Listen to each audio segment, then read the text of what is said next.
Hello everybody, welcome back to Go Big Bore or Go Home, where recoil is required. Why? Because we're the house of the rising gun, of course. I'm your host Sean, and this week I wanted to bring up a topic that we discussed about 6 weeks ago, which was whether or not the 1911 is still a viable handgun, or whether it's time for retirement. And this was brought about by some folks who I felt were being unfairly critical of the firearm and its platform. However, I recently watched a video by a gentleman named Shad. He's out of Australia, and his channel is called Shadiversity. They typically deal with medieval topics, in particular medieval weapons, and I thought Shad did a really great job of discussing what makes a good weapon good, or what makes a bad weapon bad. And I'll post a link to his video in the description. Let's put the 1911 to the test.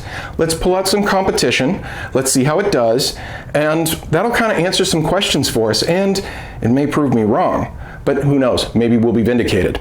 So before we get started, I do want to let you guys know there were a couple of critiques that I found in some of the comments, and I really wanted to go over why I thought those critiques were kind of moot points. So we'll go over that, and then we're going to get down to business and talk about whether or not this stacks up. So I want to address a couple of criticisms that I keep seeing in the comments, one in particular that I think is really kind of a moot point, and that is the criticism about the 45 ACP cartridge. People saying, oh, I don't like this cartridge, or oh, it's the 45 AARP. I understand if people don't like the cartridge, but the 1911 at this point in time has been chambered in pretty much everything you can think of. 9mm, 10mm, 40 Smith & Wesson, 45 ACP, 357 SIG, and so on. So if you don't like the cartridge, that's a different conversation. The next argument I want to address is one that I see people like James Reeves take advantage of when they want to argue against this platform. They basically say, see, it's an outdated dog platform. Why would you choose this? Well, you could have this. You know, you got this brand new Canic. It's 18 rounds of 9mm. You've got this front serrations on your front cocking serrations on your slide. You've got it RMR cut so you can put a red dot on it. You know, it's ambidextrous everything, and it's a polymer frame and it's striker fire. Why wouldn't you pick this? I mean, look at how advanced this is compared to this. You know, well, no kidding. This is essentially more or less what the gun was in 1924, but that's very disingenuous, and it's done intentionally to make the 1911 fail, because this is not the most updated version of the 1911. Okay, so if you're going to compare a modern pistol like the Canic here to 1911s, this really here is what you should be comparing it to. And what we're looking at, these are both Rock Island Armory 1911s. They both have accessory rails, front slide cocking serrations, fiber optics in the front, adjustables in the rear. They have ambidextrous safeties. They both come with mag wells, although I did upgrade this one. And they both come with these textured grips, although I changed it out on this one. And so this is much more close to what someone would want from a modern pistol today. As a matter of fact, the only thing missing is it's not cut for a red dot, but they do make a dovetail plate you can insert. And this is really where we would go, because this is the modern iteration of the 1911. Let's take where this gun is today and put it up against other guns and where they are today. Otherwise, we're not going to get an honest result about whether or not these platforms stand the test of time and are, in fact, relevant. Okay, so here we are with our competitors. Shad's specifics. Shad said, when you're choosing a weapon, so in this case we're talking about the 1911, would you choose that weapon among any other weapons that is designed for the same purpose? So obviously we need to consider what the purpose of the 1911 is. It's a sidearm and it's a full-size pistol.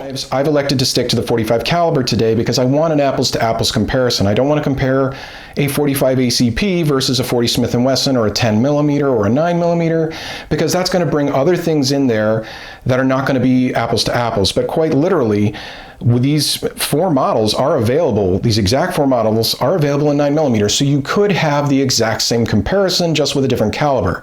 But again, we're going apples to apples, so everything on the table is 45. Okay, plus, you know, it's a big bore channel, guys. That's what we do here. So the big question is, what is a full-size 45 pistol for? And I think there's three purposes we can discuss, the first two being the most pertinent, and this last one being one if you're an outdoorsy person like me. So the first purpose is home defense. For me, if you're going to use a full-size pistol of any caliber, home defense is really where it's at. If I'm going to carry, you know, I might want something smaller. The second purpose is open carry. If you're going to carry open carry, why wouldn't you carry a full-size pistol? You get more capacity out of a full size typically. And finally, woods defense. If you're a hiker like me or a camper like me and you're going into an area where there's wild animals, possibly some of them pretty large, like a mountain lion, that's going to be something that you would consider. But I still kind of think of that as open carry. So we're going to focus on those first two. Okay, so let's take a close-up look at the competition, starting with the single stack 1911 in this group. So what we have here is the Citadel Government. It's a 5-inch barrel. It is a short recoil tilting barrel operated semi-auto with hammer-fired operation, and it is single action. It carries an 8-round box magazine. It has front and rear cocking serrations. It has a skeletonized but not adjustable trigger, skeletonized hammer, beaver tail safety, and it also has an ambidextrous safety. Now, a couple of things you're seeing here that the gun does not come with, and I want to make sure that we don't count these towards the gun, because you can always make some modifications, but if you're watching, you should know what we're dealing with. I put on night sights, but it comes with standard 3-dot white sights, so 3 white dot sights, and it comes normally with wood grips. And as you can see, it does not have a magazine well, doesn't come with one. And I do have a Wilson Combat magazine in here just because the stock magazines I didn't feel were reliable. Next up, we have the Glock 21. Now, like I said at the beginning of the video, I think it's important to always put a firearm that's up for a kind of a trial here, if you will, at its best iteration, or at least its most modern iteration, which for the Glock 21 is the Gen 4. At the time of making this video, there is no Generation 5. The gun has been around since 1990, and it's been very popular for a lot of reasons. Now, this is a short recoil operated tilting barrel, but it is striker fired, so it's kind of a double action only. It doesn't have any external safeties, but it does have a trigger safety. Couple other things, it only has rear cocking serrations. It normally does not come with these adjustable sights. It just comes with the plastic 3-dot sights. Oh, no, I'm sorry. Glock has a dot in front and like a white outline. The capacity, though, is something that really sets it apart in the world of full-size 45s, and that's 13 rounds. So that's excellent capacity because it's double stack. It's also remarkably light because unlike the steel frame 1911 we just looked at, this has a polymer frame, and when loaded, comes with 13 rounds at 40.46 ounces. So if you remember, the 1911 single stack was 47.39 ounces, and that was with 8 rounds of 45 230 grain ammunition, 13 rounds of 230 grain ammunition, and this is still roughly about 7 ounces lighter. All right, so now we're going into the higher tiered firearms that I chose for today.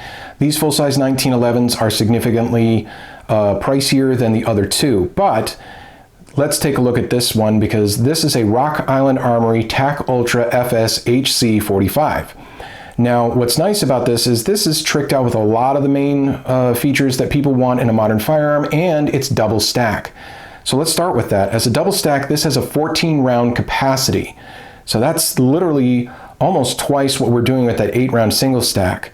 It is all steel construction on the frame, and the slide has front and rear cocking serrations. It, again, just like the other one, has the modern full-size guide rod, as you can see there. It is still, of course, single action, hammer fired. It also has ambidextrous safeties. It has these grips that are, I wouldn't call them super aggressive, but they're textured and they do feel nice. Comes with a mag well, skeletonized hammer, skeletonized and adjustable trigger, and it has a full rail for any accessories that you want to put on here. However, it isn't routed for a red dot, but they do make dovetails. And the sights are adjustable in rear, 2 white dots, and a red fiber optic up front. So quite a bit to this gun, to be quite honest. The only downside is it's exceedingly heavy, being the porkiest one here at a whopping 59.64 ounces. So that's something to keep in mind. We literally just saw 13 rounds of 45 jammed into a magazine in the Glock, and it was 40 ounces and some change, and this one's almost 60 ounces with the 14-round capacity. So while that all-steel construction might be appealing to some, it is going to end up weighing you down. And our final competitor today, the Herstal FNX45. Now, this is a polymer-framed pistol, but it is hammer-fired. just like the 1911s, but it is double action, single action. It has front cocking serrations. It is also short recoil operated tilting barrel. And one of the really nice features on this one is it is fully ambidextrous. You have the safety and decocker on both sides. You have the slide stop on both sides. And the magazine release does not even need to be changed for you to use it right or left-handed, which is really great, especially if you're left-handed. That's something that I think, if I was left-handed, and I do have a nephew who's left-handed, would be a big selling point for me. Now, some other things, it does come with the full accessory rail again here, and it does have standard white 3-dot sights. I've added night sights. I put on these Talon grips, but they're not standard. And one of the things that I think is very appealing is it has industry-leading capacity for a full-size 45. With this round-butted plate, it carries 15. If you wanted to switch to a flat plate to make this a little slimmer, it will still carry 14, which is really good.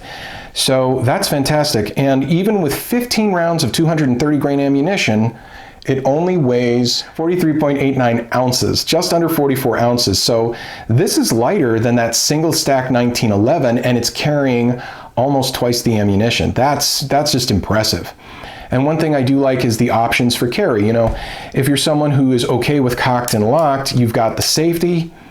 If you don't want to carry cocked and locked and you'd rather just have a double action trigger pull, you can leave the safety off, use the decock mechanism, and then, of course, your first trigger pull will be double action. Okay, now that we've gotten a close look at the 4 firearms and what their features are, let's ask the question.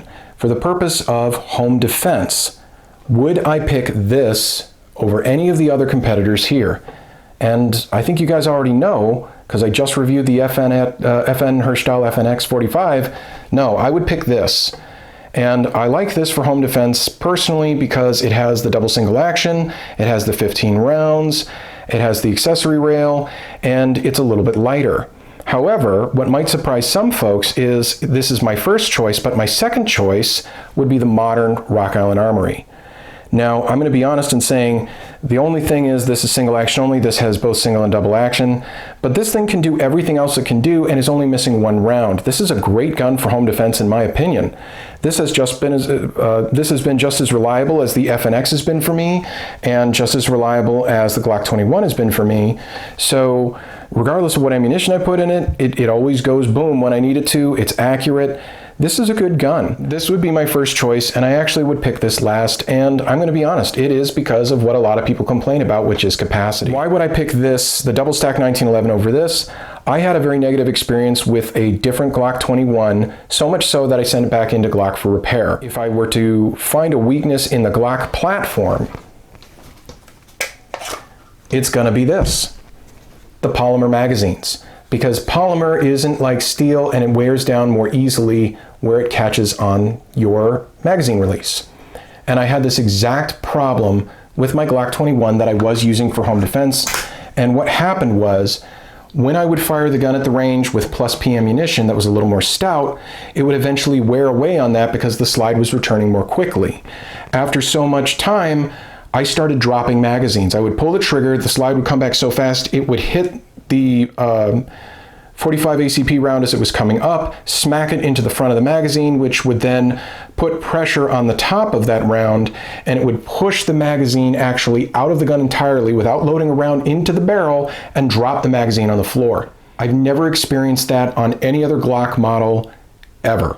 I sent it into Glock because Glock stands behind their product. I want to give them a lot of praise. They immediately said, send it in, we'll take a look at it. They replaced my magazine catch, they replaced the magazine catch spring, both magazines, and a few other assorted odds and ends for good measure because they felt they were a little worn. Once it came back, it functioned just fine. But at that point, I was a little wary about putting plus P ammunition through it. But for me, it shook my confidence, which is why I started looking at these two. Going on to carry. I can tell you right now, if we're doing a carry op, lightweight is definitely going to be better. Again, I'm going to choose the FNX Herstal. Even though it's a little bit heavier than this, it's only about like 2.5, maybe 3 ounces. I'll be honest in saying, well, if I'm carrying in some kind of an urban area or a suburb, I'd probably pick this because, my carry ammo is not plus P. But if I was carrying somewhere where I was going to be dealing with wildlife, I probably would want the heavier Rock Island Armory. This still kind of remains as my second go-to here, and the main reason is this comes with a polygonal rifling barrel that does not do well with lead rounds. So if I need hard cast lead for any kind of bigger game that I might be worried about, like a bear, this, with its button rifling, is going to be a better choice.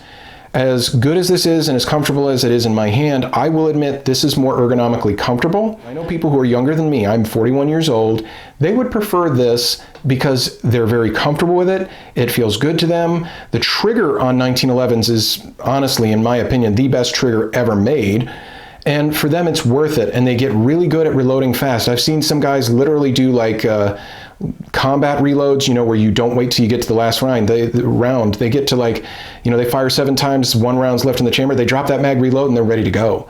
I mean, they're pretty much John Wick with it. It's impressive. So some people can get around the capacity thing. For me, I hate to admit it, I love the 1911, but if I'm going to go with the 1911 for carry, or if I'm going to go with a 1911 for home defense, it's going to be this. If I'm going for just one gun out of all of these, I'm picking this one. But if you remove this out of the other 3, I would definitely go with the double stack 1911. This would be my choice. Now, whether or not this is something that is totally still relevant or totally not, I actually want to leave to you, the viewer, to decide for yourself. And I'd love to hear your comments in the comment section below. Tell me what you think. Do you think this is still relevant?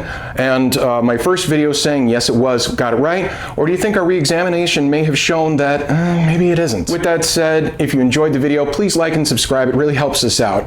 If you didn't enjoy the video, I thank you so much for getting to the end of it and sticking with us. I really appreciate it. And as always, go big bore or go home.